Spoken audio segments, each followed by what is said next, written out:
আচ্ছা, তোমরা কে কে আমার সরস্বতী পুজোর ব্লগ দেখার জন্য বসে আছো কমেন্ট করে জানাবে তো। হ্যালো এভরিওয়ান, কেমন আছো তোমরা সবাই? সরস্বতী পুজো মানে সকাল সকাল ওঠা। ঘুম থেকে উঠেই দেখি আমাদের পাশের বাড়ি একটা ছেলে মুখে হলুদ লাগিয়েছে। এর এই হলুদ লাগানোটা দেখে ছোটবেলার অনেক কথা মনে পড়ে গিয়েছে। ছোটবেলায় যখন আমি হলুদ লাগাতাম আমার পুরো মুখটা হলুদ হয়ে থাকতো, আর সবাই বলতো হলুদ কি আর বাসায় আছে। আমি আসলে প্রতি বছর বিএল কলেজে অঞ্জলি দিই। এবছরও বিএল কলেজে এসেছিলাম। বিএল কলেজে প্রতি বছর প্রচুর লোক হয়। এবছরও অনেক লোক হয়েছিল। তোমরা কে কে বিএল কলেজে অঞ্জলি দিয়েছো অবশ্যই কমেন্ট করে জানাবে। আমার এবার প্ল্যান ছিল যে আমি সরস্বতী পূজায় শাড়ি পরবো, বাট আমার সাথে হয়ে গিয়েছিল একটা দুর্ঘটনা।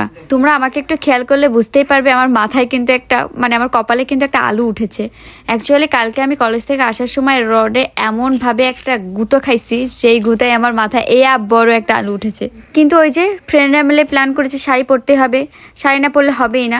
আলু উঠেছে তাই কি হয়েছে, শাড়ি কিন্তু আমি পরেছিলাম। আমাকে একটু অন্যরকম লাগছে আজকে, তাই না? আমাকে শাড়ি পরে কেমন লাগছে অবশ্যই তোমরা জানাবে। যাই হোক, বিএল কলেজে অঞ্জলি দিয়ে আমি আর আমার দুই বান্ধবী বেরিয়ে পড়েছিলাম খুলনায় ঠাকুর দেখতে। সরস্বতী পুজোয় এই প্রথম আমি ঠাকুর দেখতে বেরোলাম। ফেসবুকে একটা ভিডিও, একটা ছবি প্রচুর ভাইরাল হয়েছিল, কিউট সরস্বতী। আমরা প্ল্যান করেছিলাম এই কিউট ঠাকুরটা আমরা দেখতে যাবই।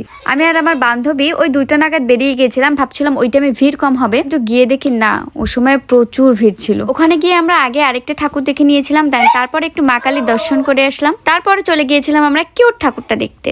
ভিড় ছিল তাই কি হয়েছে, আমাদের গিয়ে তো ছবি তুলতেই হবে। সবাইকে পার করে একদম সামনে চলে গিয়েছিলাম আমরা। আর এখানকার সাজানোটা কিন্তু অনেক সুন্দর হয়েছিল। তোমরা কে কে কিউট সরস্বতী ঠাকুরটা দেখেছো অবশ্যই কমেন্ট করে জানাবে। তো তারপর ওখান থেকে আমরা প্রসাদ নিয়ে খেয়ে তারপর আমরা গিয়েছিলাম ধর্মসভা মন্দিরে। আমরা কিন্তু বেশ কয়েক জায়গায় আজকে ঘুরেছিলাম। আজকে কিন্তু তোমাদের অনেকের সাথে আমার দেখা হয়েছিল। যারা যারা আমাকে দেখছো অবশ্যই একটা করে কমেন্ট করে দিও। যাই হোক, আমরা কিন্তু ধর্মসভা মন্দিরে 2টা ঠাকুর দেখেছিলাম। দেন তারপর ওখানে বসে আমরা একটু ভিডিও ক্লিপ নিচ্ছিলাম আর গল্প করছিলাম, একটু বসেছিলাম, কারণ হেঁটে হেঁটে অনেক পা ব্যথা হয়ে গিয়েছিল আমাদের। আর এদিকে আমার বান্ধবী দেখো গোপালকে দোল দিচ্ছে। দেন তারপরে আমরা চলে গিয়েছিলাম দোলখোলা মন্দিরে। আর এখানে কিন্তু একটা বিয়ের প্রোগ্রাম চলছিল, ওই দিন মেবি বিয়ে ছিল। আর তারপর ওই পাশে আরেকটা ঠাকুর ছিল, ওইটা দেখেছিলাম। তারপর আরও একটা ঠাকুর দেখেছিলাম। দেন দুজন আইসক্রিম খেতে খেতে বাসায় চলে এসেছিলাম গল্প করতে করতে। তো এটাই ছিল আজকের আমার ভিডিওটা ভালো লাগলে সবাই অবশ্যই একটা করে লাইক, কমেন্ট আর শেয়ার করে দিবে। Bye bye.